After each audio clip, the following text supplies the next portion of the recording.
You planned the trade. You marked your structure. You waited for confirmation. You placed your stop loss exactly where your system told you to. Price moves. It comes close to your stop. Your heart rate changes. And then you move it just a little. Not because structure broke. Not because liquidity shifted. Not because your bias changed. But because your emotions did. You widen it. 5 pips. Then 10. You tell yourself, the market just needs breathing space. You convince yourself it is only temporary. Sometimes you even remove the stop completely and say you will manage it manually. You watch what was supposed to be a controlled loss turn into a bigger one. What was 1% becomes 2. What was a disciplined execution becomes regret. And afterward, you tell yourself it will never happen again. But it does. Moving your stop loss is not a strategy mistake. It is a psychological confession. It reveals fear. It reveals attachment. It reveals that in that moment, you trusted your feelings more than your system. Today, we are breaking this down properly. Why you keep moving it. What that habit actually reveals about you as a trader. And how to finally stop sabotaging your own trades. Because this habit is quiet, but it is destroying more accounts than bad analysis ever will. Let us be honest about what is really happening. When you move your stop loss, ask yourself something simple. Did the market structure actually change? Did liquidity shift in a way that invalidated your setup? Did your higher time frame bias flip? Or did you just start feeling uncomfortable? Most traders do not move their stop because their analysis changed. They move it because their emotions did. They do not want to be wrong. They do not want to take the loss. They do not want to feel stupid after explaining the setup confidently. The pain is not financial first. It is emotional. Imagine this. You risked 1% on a clean setup. Structure aligned. Entry was precise. Price taps your entry, retraces slightly, and starts moving toward your stop. Nothing structural has broken yet, but your mind starts racing. You think, it cannot hit my stop. I was right about direction. You zoom into a lower time frame, looking for reasons to justify staying in. You convince yourself it just needs more room. So you move the stop 15 pips lower. At that moment, you are not protecting capital. You are protecting ego. You are protecting the image of being right. That is the uncomfortable truth. Now let us break down the real psychological triggers behind this habit. Number 1, fear of being wrong. For many traders, being stopped out feels like identity damage, especially if you pride yourself on your analysis. If your self-worth is tied to being accurate, then every stop loss feels like a personal failure instead of a business expense. Number 2, scarcity mindset. You think, what if this was my only opportunity today? What if I miss the move? What if the market runs without me? So instead of accepting the loss and waiting for the next setup, you try to force this one to work. Scarcity makes you cling. Number 3, emotional attachment to bias. You did not just enter the trade. You imagined the profit. You pictured the take profit getting hit. You mentally spent the money. Now the market moving against you feels like something is being taken away. So you defend the trade instead of managing it. Number 4, trauma from previous losses. You remember the last time price wicked you out and then ran in your direction. You told yourself the stop was too tight. You promised you would not let that happen again. So now you try to outsmart the stop.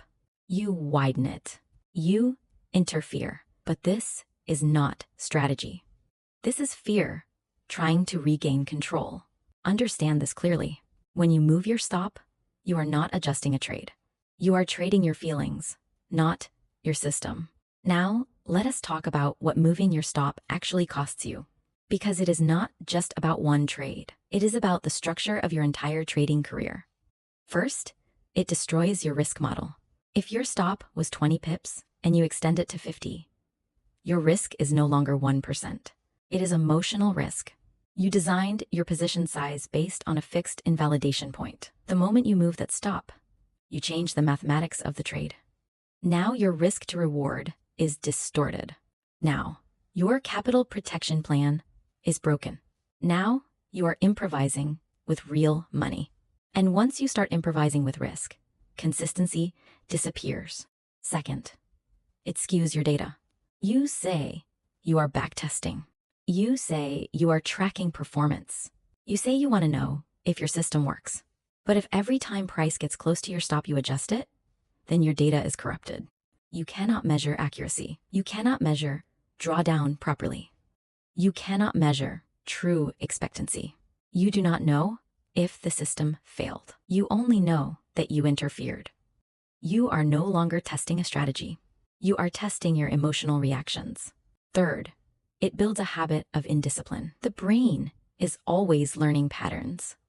If every time you feel discomfort you adjust the trade, your brain learns something dangerous.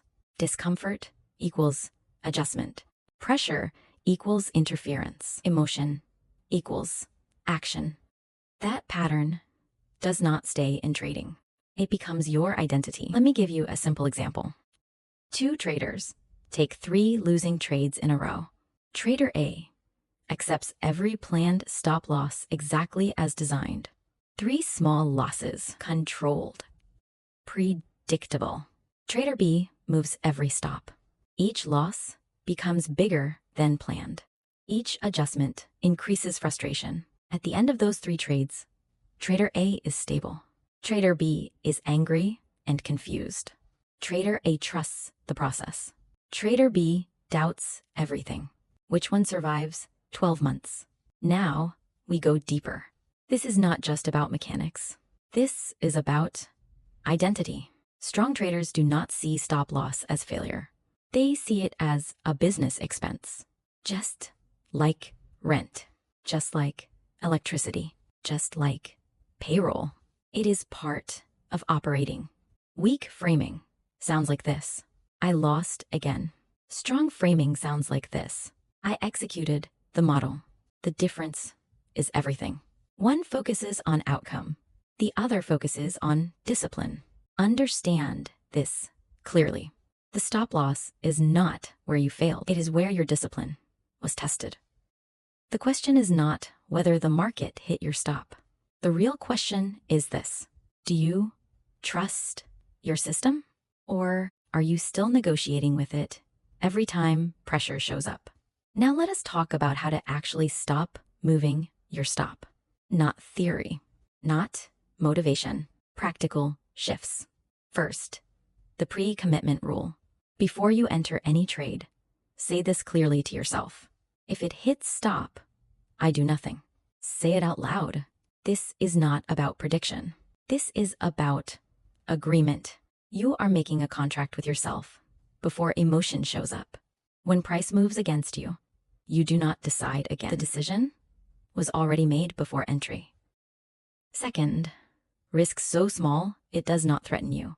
If 1% feels painful, you are overleveraged emotionally. It does not matter if the textbook says 1% is safe. If you feel tension when price approaches your stop, your size is too big for your psychology. Reduce it. Trade 0.5%. Trade 0.25%. Your goal is not to feel nothing. Your goal is to feel calm enough to let the stop be hit without interference. If you cannot accept the loss peacefully, the risk is too large. Third, journal every time you move it. Do not just say, you will stop. Track the pattern. Write down 3 things. What did I feel in that moment? What was I afraid of losing? Did structure actually change? Over time, patterns will appear. You will notice you move stops more after losing streaks, or when you trade larger size, or when you trade late in the session. Awareness creates control. Fourth, use hard stops only. No mental stops. No, I will close manually. No, I am watching it closely. Automation protects you from yourself. The market does not care about your feelings. Your broker executes orders without emotion. Let the system do its job. Fifth, create a no intervention window. After you enter a trade, you are not allowed to touch it for 15 minutes. No adjusting, no dragging, no zooming in, looking for reasons to interfere. You observe. Discomfort is not danger. Just because you feel pressure does not mean something is wrong. Most of the time, it means your ego is uncomfortable. Now, let us reframe this emotionally. You are not moving your stop because you are bad at trading. You are moving it because you are afraid of loss. Fear of losing money. Fear of being wrong. Fear of looking incompetent to yourself. Fear is normal, but fear becomes expensive when it interferes with structure. Your stop loss is not the enemy. Your attachment is. The goal in trading is not to avoid loss. The goal is to avoid emotional reaction. Loss is part of the model. Reaction is optional. The moment you separate outcome from identity, the stop loss loses its emotional weight. And when the stop loses its emotional weight, discipline becomes easier. Not because trading became easy, but because you stopped fighting reality. Now, I want you to think honestly. When was the last time you moved your stop? Not the trade you talk about publicly. The real one. The one where you knew your system had a clear invalidation level. What were you feeling in that exact moment? Was it fear? Was it frustration? Was it the need to be right? Was it the pressure of recovering a previous loss? Be honest with yourself. Did the market actually prove you wrong? Or were you simply uncomfortable? Because there is a difference. One is structural invalidation. The other is emotional resistance. And most traders confuse the two. The moment you can separate discomfort from actual market change, your discipline improves immediately. Now, let us close this properly. If you have ever moved your stop and regretted it, comment one word below. Discipline. Not for me. For you. As a commitment. And subscribe to Daily Trader Mindset.